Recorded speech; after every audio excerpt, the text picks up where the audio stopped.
Assalamualaikum warahmatullahi wabarakatuh. Teman-teman, kembali lagi di channel YouTube saya, Khairun Imam.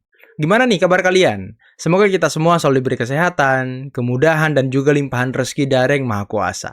Nah, di video kali ini kita akan menyaksikan beberapa tayangan yang sangat menarik dan juga sangat-sangat mengejutkan. Di mana Mas Wapres Gibran sepertinya sedang menjadi sasaran tembak dari kelompok ataupun orang-orang yang memang membenci keluarga Pak Jokowi. Salah satunya datang dari Deddy Sitorus, di mana dia mendesak Gibran untuk mengklarifikasi mengenai isu yang santer diperbincangkan di publik terkait dengan pemberian uang kepada mahasiswa UBK yang sempat melaksanakan aksi demonstrasi yang ujungnya bertemu dengan Mas Wapres Gibran di istana.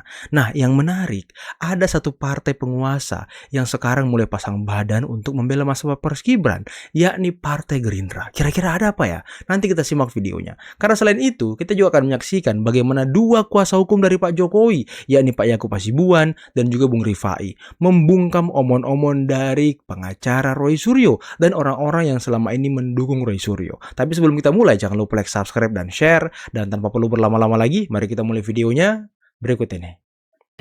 Ya, dia harus mengklarifikasi bahwa tidak benar, ya dia membayar mahasiswa, walaupun itu mungkin sulit diterima akal publik ya, nggak mungkin dia nggak tahu gitu ya. Tapi kan dia perlu bersuara dong. Gimana sih duduk perkara bisa mahasiswa itu belok dari rencana demo tiba-tiba ke kantor wakil presiden, itu kan harus dijelaskan secara terang benderang. Dan dia harus juga mencari siapa itu yang memberikan uang kepada mahasiswa itu, supaya jelas. Jangan-jangan tuh uang hasil pungli, ya kan? Atau apakah memang ada operasi politik? Nah, ini kan harus terang benderang dong. Ini kan baru pengakuan sepihak kan dari teman-teman mahasiswa, ketua BEM ya.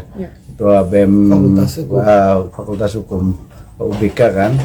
Jadi biarlah itu berproses kan. Tapi saya yakin tidak adalah sangkut pautnya dengan Mas Gibran. Saya yakin mungkin ya ada pihak-pihak lain, kita tidak tahu, dan kita selalu menjaga dan mensupport pemerintahan Pak Prabowo dan Mas Gibran. Ini karena ini satu kesatuan. Jadi jangan sampai ini isu-isu ada upaya memecah belah kan, membuat keretakan ataupun ingin membuat satu jurang pemisah lah antara presiden dan wakil presiden. Karena prinsipnya presiden dan wakil presiden sampai saat sekarang kami melihatnya hubungannya sangat baik dan saling support satu sama lain. Waduh, kira-kira gimana perasaan gerombolan pembenci Pak Jokowi ketika mendengarkan keterangan dari Partai Gerindra tadi?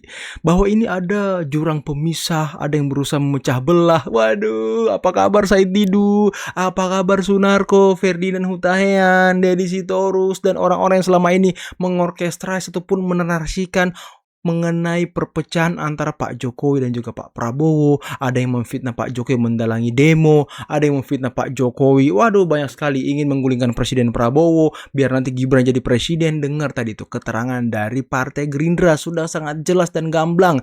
Pak Prabowo dan Mas Gibran sangat harmonis, saling mendukung satu sama lain. Jadi isu-isu di luar sana tidak benar. Apalagi isu mengenai Partai Gerindra, katanya kalau nggak salah ponakan Pak Prabowo ya, yang memerintahkan untuk hati-hati terhadap gerakan Gibran. Itu juga sudah diklarifikasi oleh Partai Gerindra kalau itu tidak benar. Waduh, bocor alus tempe, apa kabar? Alus tempe. Aduh, Deddy Sitorus. Tuh, lawan tuh Partai Gerindra tuh. Ada yang tanya, Pak Anies nyesel nggak ikut Pilpres? Maka jawaban saya, lah nyesel nggak milih kemarin? Enggak kok. Jadi bukan nyesel saya ikut Pilpres, saya tanya, nyesel nggak Anda nggak milih kemarin gitu? Enggak, jadi nyesel. Ini teman-teman kenapa? Karena sekarang sudah mulai ada proses pembelajaran di situ. Dan mudah-mudahan ini bisa menjadi gerakan nantinya. Tapi harus dipikirkan lebih serius ya, gitu. Iya, Abah. Mulai bicara Pilpres dia. Semangat kali Abah Anies ya. Katanya nyesel nggak pilih Anies kemarin. Ya enggak dong. Justru kami bahagia nggak milih Anies. Itu jawabannya Mas Anies. Mas Anies. Kami masih setia, kami masih bangga memilih Presiden Prabowo Subianto. Kami masih bangga, bahkan kami ingin agar Prabowo Gibran 2 periode. Itu yang kami inginkan, seperti arahan dari Presiden ke-7 Bapak Joko Widodo. Jadi Anda jangan framing-framing bahwa nyesel nggak pilih saya kemarin. Ya enggak ada yang nyesel Mas Anies. Jangan terlalu pede gitu ya kan. Terus dibilang sekarang mulai ada pembelajaran. Pembelajaran apa? Demo-demo yang dibayar. Waduh, yang berusaha memecah hubungan Prabowo Gibran, yang berusaha memecah hubungan Prabowo Jokowi. Aduh, mimpi di siang bolong antum ini. Diingatkan Saudara Joko Widodo, engkau akan berhadapan denganku. Siap tidak? Masalahnya tim kuasa hukumnya nggak bisa mendampingi di persidangan. Makanya ini seperti yaumul hisab, dia harus menghadapi sendiri. Anak istri ditinggal, keluarga ditinggal, harta ditinggal, maka Saudara Joko Widodo harus mempertanggungjawabkan laporannya sendirian. Karena dari awal memang Pak Jokowi sudah sangat siap. Sebelum kita membuat laporan pun kami sudah sampaikan, Pak, kalau buat laporan nanti saksi korban akan didengar di persidangan. Dari awal beliau sangat siap. Dan kenapa juga kami juga sama sekali tidak worry sama sekali? Karena kebenaran itu sangat mudah, Pak. Yang sulit itu kan ada kebenaran mau dicoba dikatakan palsu. Saya nggak bisa bayangkan nanti ada puluhan saksi yang menyatakan betul saya bersekolah dengan Pak Jokowi di UGM. Ada yang menyatakan betul saya UGM, saya yang menerbitkan ijazah tersebut. Bagaimana terdakwa-terdakwa ini akan menyanggah hal itu?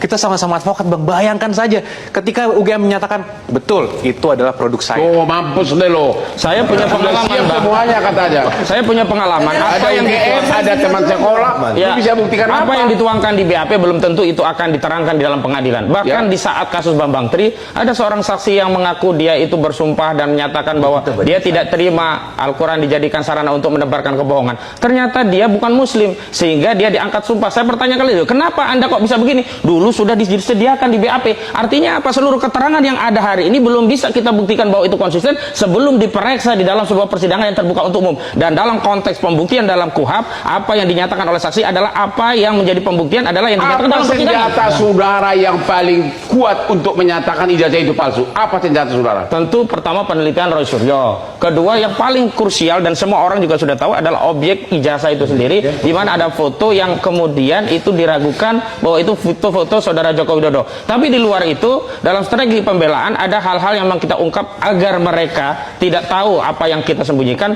Tapi dalam konteks strategi yang tersembunyi tentu kita punya strategi lain. Tapi yang paling benar adalah memang ini harus sampai di persidangan dan kita harus buktikan. Kenapa? Kepentingannya bukan hanya untuk Roy Suryo, tapi untuk seluruh rakyat Indonesia. Pak Jakob, Puslapor sebentar. Jakob. Di mana-mana orang kalau dituduh palsu suratnya, kalau dituduh palsu KTP, saya langsung tunjukin KTP. Kalau ditunjukin apa? Kenapa klienmu tidak langsung tunjukin KTP-nya? KTP-nya, ijazahnya sudah sejak tahun 2014 itu ijazah. Kenapa? Ini KTP ini ijazah saya gitu. Kenapa? Dari awal kami sudah duga, Bang. Kami tunjukkan pun tidak akan selesai. Dan itu terbukti. Pada saat gelar perkara khusus ditunjukkan ternyata tidak selesai juga. Tapi kan itu belakangan. Betul. Karena perkaranya sudah itu kan dari 2014. Dari 2023 kami sudah berperkara di PN Pusat, sudah gugur perkaranya. Kemudian ada citizen lawsuit juga katanya, walaupun di situ bukan kami kuasa hukumnya, tapi ternyata sudah kalah juga. Kemudian ada Pak Jokowi dilaporkan di Barreskrim pemalsuan katanya, sudah dihentikan penyelidikannya.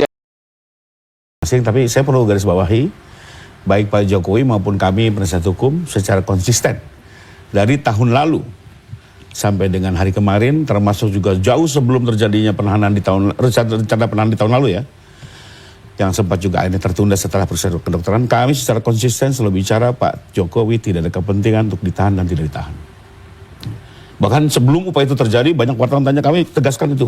Kenapa? Karena kembali lagi, seperti juga kemarin Pak Jokowi tegaskan, kami menyadari penuh terkait kewenangan upaya paksa itu adalah kewenangan dari penegak hukum terkait, dan secara norma dan filosofi hanya ditujukan bagi kepentingan tugas dan perannya. Ya, jadi penyidik menahan untuk kepentingan penyidikan, penuntut itu menahan untuk kepentingan penuntutan. Nggak ada untuk kepentingan pihak lain, apalagi variabel-variabel di luar itu ya. Karena kalau ada apa-apa, yang digugat mereka, yang bertunjukkan mereka. Seperti rekan-rekan menguji melalui pra, menurut saya ya itu salah satu hak hukum ya, kita hormati. Dan di situ harus dipertanggungjawabkan. Karena itu sekali lagi kami tidak pernah mau masuk ke arena itu. Yang justru kami yang kami tegaskan kalau buat kami adalah, ini berulang-ulang juga, Pak Jokowi hanya ingin persoalan ini dibawa ke persidangan agar soal ijazah ini mendapat kepastian. Apakah ijazah ini asli atau palsu. Kedua, kalau betul ini adalah asli dan disahkan oleh pengadilan, berarti beliau ingin nama baiknya dipulihkan. Karena persoalan ini kan sudah menjadi isu, bahkan banyak negara juga mengkonsumsi. Ya. Buat beliau sendiri, mohon maaf, beliau sering cerita ke saya seperti juga kenapa dia mau bawa ijazah SD sampai S1. Mas Rifai, saya ini menyelesaikan kuliah di saat itu 40 tahun yang lalu, di mana saya itu dibesarkan di keluarga yang sangat terbatas. Untuk sekolah aja boleh dibilang perlu perjuangan yang berat dari orang tua saya. Jadi sekolah sampai saya bisa lulus dari UGM, menyelesaikan ini bukan hanya suatu kebanggaan bagi saya sebagai pelajar yang bisa mempertahankan tanggung jawab sekolahnya, tapi juga keberhasilan orang tua saya menghantar pendidikan anaknya. Di saat yang sangat di saat yang waktu itu memang betul situasinya kita tahu sendirilah, banyak buku udah membahas ya. Ekonomi sulit ya. Jadi buat saya yang betul-betul menjalani perkuliahan dengan segala keterbatasan yang ada sampai saya bisa meraih ijazah dari UGM, ini sesuatu fakta yang harus saya perjuangkan kebenarannya. Jadi saya hanya mau mendudukan itu. Soal siapa pelakunya, hukuman seperti apa, bukan intensi saya. Bahkan pernah di Mabes Polri waktu itu bilang, saya prihatin harus menggunakan upaya hukum ini. Karena memang nggak ada lagi formula, hanya itu yang bisa dilakukan. Bahkan pernah juga beliau bilang, kalau perlu di sidang nanti, saya akan bilang Pak Hakim, kalaupun ini terbukti, hukumlah seringan-ringannya. Artinya bukan itu intensinya. Ya. Dan ini dulu berulang-ulang. Nah, kembali lagi, kami konsisten karena. Tapi kalau misalnya relawan berpendapat lain, kami juga menghargai ya. Karena kalau relawan mungkin standingnya kan, mohon maaf nih, teman-teman kan melihat menokohkan beliau. Jadi mungkin juga cara pandangnya lain. Seperti juga banyak pendukung Pak Roy juga mungkin berpendapat berbeda dengan Pak Roy. Tapi maksudnya saya di sini ingin meluruskan itu loh cara pandangnya Pak Jokowi ya. Jadi nggak ada lagi kita intensi apa-apa gitu ya. Dan sekali lagi kami menghormati upaya penyidik melakukan kemarin penahanan, menghormati juga upaya kejaksaan yang tidak menahan, itu semua diskresi masing-masing ya. Sekalipun memang sejujurnya kami juga terkaget-kaget dengan peristiwa yang penahanan kemarin gitu ya. Karena kagetnya boleh dijelaskan nanti, kita harus jeda sambil saya menyapa juga Mas Roy Suryo sudah bergabung bersama kami. Bang Rifai. Ya, karena memang dari awal kami tidak pernah mendapat informasi akan ada upaya paksa dan memang sebenarnya kan isu tahun lalu itu. Isu tahun lalu yang nyatanya juga tidak ditahan gitu ya. Jadi sudah tidak menjadi concern, bahkan kalau concern kami karena kami di SP2HP sudah tahu ada P21, kami justru menunggu kapan tahap 2-nya gitu. Jadi concern kami ke situ. Tahu ada berita, saya mau ke kantor, jam 8 banyak wartawan WA saya. Ini apa berita hoax atau apa gitu. Ternyata ada info, ada penangkapan segala macam, saya masih nggak yakin, tapi nggak lama kita ikutin dari, ada yang live semua gitu ya. Oh ternyata benar. Saya tanya penyidik, nggak dijawab sampai setelah sholat Jumat, karena mungkin sibuk mereka. Setelah sholat Jumat dia bilang ya memang ada perintah untuk itu, dan nggak bisa banyak bicara juga karena rupanya udah sibuk sekali mereka. Kami mengikuti, nah memang waktu itu penjelasannya kan adalah dalam rangka tahap 2. Sehingga dalam pikiran kami, oh mungkin dalam rangka tahap 2 biasanya pengalaman praktek kami itu biasanya sudah ada koordinasi. Ternyata antara jaksa dengan polisi, karena itulah tahap 2 kan, pelimpahan. Tapi ternyata kan di hari Senin tidak terjadi. Nah, itu juga mungkin memang sesuatu yang tidak biasa gitu ya. Terus kedua, ada penangkapan tapi juga, tadi udah jelasin kan, dari para tersangka tidak ada persoalan penyakit tapi dibawa ke rumah sakit dan akhirnya dirawat inap, dan kedua tersangka juga menikmati itu gitu ya. Nah, tapi buat kami buat kami adalah ya udahlah, ini fenomena lapangan ya. Kami sih namanya praktisi sudah biasa yang begini-gini gitu ya. Tidak selalu proses itu dasolundasin, yang penting sejauh mana dampaknya yang kita lihat gitu ya. Dan hari ini kan kembali kalau kami seringnya adalah kami menghargai seluruh upaya penegak hukum terkait, dan sejauh ini kami merasa semua masih dalam taraf wajar. Bahwa sekarang ada yang mengajukan pra, itu juga hak hukum, tugas advokat memang untuk melakukan check and balance gitu ya. Jadi kami hormati upaya hukum itu gitu ya. Sekalipun memang buat saya agak sedikit berlebihan sepertinya. Kenapa? Karena gini, pertama, berlebihan itu di bagian? Kembali lagi, ini yang saya mau jelasin. Memang kadang penegak hukum, mungkin Pak Ugro juga pernah pengalaman, memang dari dua sisi pastilah melihatnya berbeda gitu ya. Contoh, kalau dari pihak tersangka kan apa yang terjadi kayaknya gimana. Tapi mungkin kalau dari sisi kami justru kemarin kami melihat kok polisi kok lebih akomodatif sama tersangka gitu ya. Contoh, banyak permintaan yang tidak diatur KUHAP tapi diberikan. Contoh, kami mau melibatkan lapor eksternal, baik Puspom, TNI, BRIN, dan UI, diikutin. Padahal dalam praktek kami 30 tahun, namanya pemalsuan tuh pasti lapornya Polri. Gitu. Internal ya? Selalu, banyak orang sudah dihukum gara-gara hasil lapor internal dan inkrah gitu ya. Tapi melibatkan ya oke, tidak ada atur KUHAP itu. Kedua, melibatkan pengawas internal, Komnas HAM, Ombudsman, itu kan nggak diatur oleh KUHP. Pengawas itu adalah pengawas penyidik adanya yang dikenal di KUHP gitu loh. Komnas HAM, Ombudsman, Kompolnas dilibatkan, monggo kerso gitu ya. Terus banyaklah permintaan-permintaan di luar KUHP selama ini diikutin terus, dan kadang di satu sisi kami merasa ini kok lama sekali, jangan-jangan gara-gara permintaan-permintaan itu ya. Permintaan dari orang kuat bukan? Bukan dari para tersangka. Oke. Dan itu wajar ya, wajar lah. Orang tetap coba berorganisasi. Tapi kan buat kami juga, kok polisi kok agak lebih akomodatif gitu ya. Nah oke lah, sekarang teman-teman komplain dengan penangkapan dan penahanan. Menurut kami juga begini, oke lah terjadi penangkapan penahanan yang perlu dipertanyakan. Apalagi ternyata pas tahap 2 tidak terjadi penahanan oleh kejaksaan. Berarti kan apakah terjadi miskomunikasi, miskoordinasi, belum tentu juga loh intervensi ya gitu ya. Banyak kemudian terjadi, tapi kan nanti ini sudah menjadi ranah pra peradilan, biar nanti diuji. Sekalipun buat kami pertanyaannya pertanyaan yuridis. Selain kalau kami melihat justru penyidik agak akomodatif ke sana, kedua juga kalau dibilang ada penahanan tapi dibantarkan. Dan itu dibantarkannya full loh. Sejak penangkapan sampai penyerahan itu semua terus di rumah sakit full dari Jumat sampai Senin. Jadi nggak ada tuh penahanan. Artinya dalam hukum Mbak, penahanan kalau sudah dibantarkan tidak dihitung. Mbak ditahan 2 minggu, dibantarkan 10 hari, hanya dihitungnya 4 hari. 10 harinya tidak dihitung, artinya tidak diperhitungkan secara yuridis. Jadi kalau dibilang penahanan, tapi kan dibantarkan gitu. Terus ketiga lagi, ini kan sudah dilimpahkan ke kejaksaan, tapi kok masih pra juga gitu ya. Ya tapi kami hormati lah ya. Cuma sekalipun apa benar, apa ini berlebihan, tapi ya kami biarlah ini dialektika bagaimana berhukum, kami saling menghormati ya. Mungkin kepentingan kita berbeda satu sama lain, tapi inilah sistem hukum yang dibangun oleh hukum yang baru. Mari kita lihat nanti hasil. Oke teman-teman, itulah tadi beberapa video yang bisa kita simak, yang bisa kita saksikan pada kesempatan kali ini. Dan gimana menurut kalian mengenai orkestrasi yang belakangan ini banyak sekali terjadi, yang menyasar nama Mas Wapres Gibran?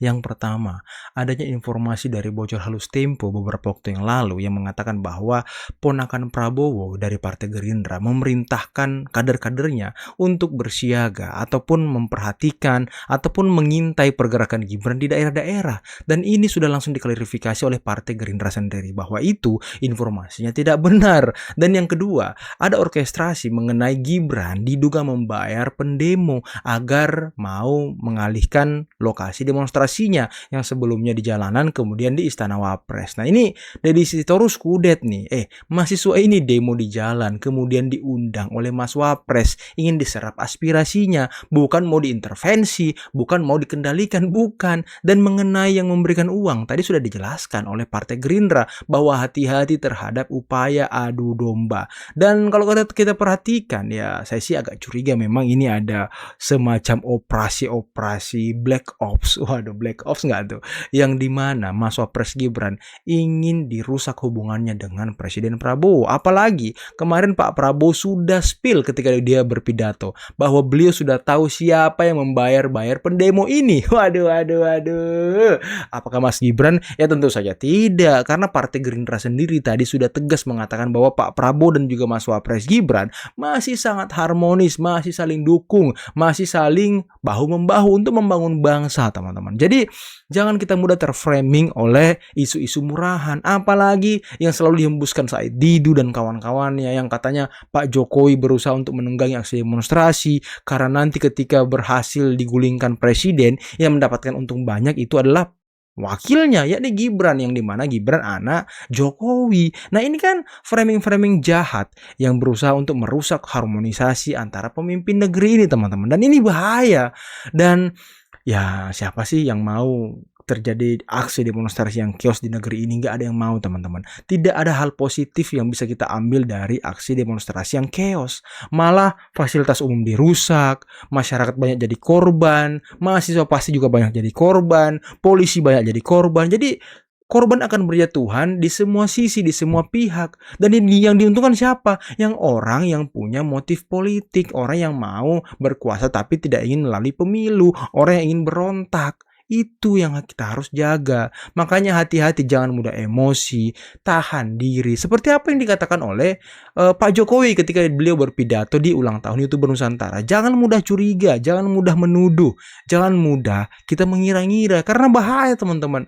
Mulai dari perkiraan, mulai dari dugaan itu bisa berkembang menjadi tuduhan. Kalau diperkuat dengan beberapa bukti-bukti yang mungkin sengaja dibuat oleh seseorang kemudian diupload di media sosial. Nah, ini harus kita jaga. Jadi harmonisasi antar pemimpin ini harus kita rajut. Jangan sampai ada oknum-oknum ataupun pihak-pihak tertentu yang ingin merusak hubungan para pemimpin negeri ini. Karena Presiden Prabowo sedang fokus bekerja untuk membuat masyarakat lebih sejahtera, untuk mempertahankan sumber daya alam kita, dan serta kekayaan bangsa kita agar tidak mengalir ke luar negeri. Ini yang penting teman-teman. Jadi harap tahan diri, jangan emosi, dan juga jangan mudah terframing. Akhir kata, billahi taufiq wal hidayah. Assalamualaikum warahmatullahi wabarakatuh. Bye-bye.